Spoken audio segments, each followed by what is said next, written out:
Balayya బోయపాటిల mass తాండవం అఖండ 2 అనేక వాయిదాల అనంతరం థియేటర్లో అడుగుపెట్టింది.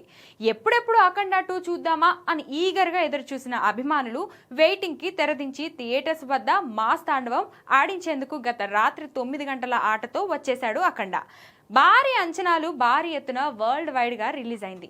బాలయ్య బోయపాటి కాంబో నుండి ఆడియన్స్ ఏం కోరుకుంటారో వాటిని పుష్కలంగా అందించాడు బోయపాటి. లాజిక్స్ మ్యాజిక్స్ అన్ని పక్కన పెట్టి శివతాండవాన్ని థియేటర్లో తప్పకుండా చూడాల్సిందే. ఈ రోజు నుండి రెగ్యులర్ షోస్ స్టార్ట్ కానున్నాయి. ఈ రోజు కూడా అడ్వాన్స్ ఫుల్ బుకింగ్స్ తో ట్రేడింగ్ అవుతుంది. ఇక ప్రీమియర్స్ తో పాటు ఈ మొదటి రోజు కలెక్షన్ భారీ నెంబర్ ఉండబోతున్నాయి. ట్రేడ్ అంచనాల ప్రకారం మొదటి రోజు వరల్డ్ వైడ్ గా 70 నుండి 80 కోట్ల గ్రాస్ కలెక్షన్ వసూలు చేసే ఛాన్స్ ఉందని ట్రేడ్ అంచనాలు. బాలయ్య బోయపాటి కాంబోకు ఉన్న క్రేజ్, దానికి తగ్గట్టు హిట్ టాక్ రావడం ఈ సినిమా లాంగ్ రన్ కు కలిసొచ్చిన అంశం. ఈ కాంబోలో ఇప్పటి వరకు 4 సినిమాలు వచ్చి సూపర్ హిట్ గా నిలిచాయి. ఇప్పుడు 5వ సినిమాగా వచ్చిన అఖండ 2 కూడా మరోసారి బాలయ్య బోయపాటి స్టామినా ఏంటో చూపించింది.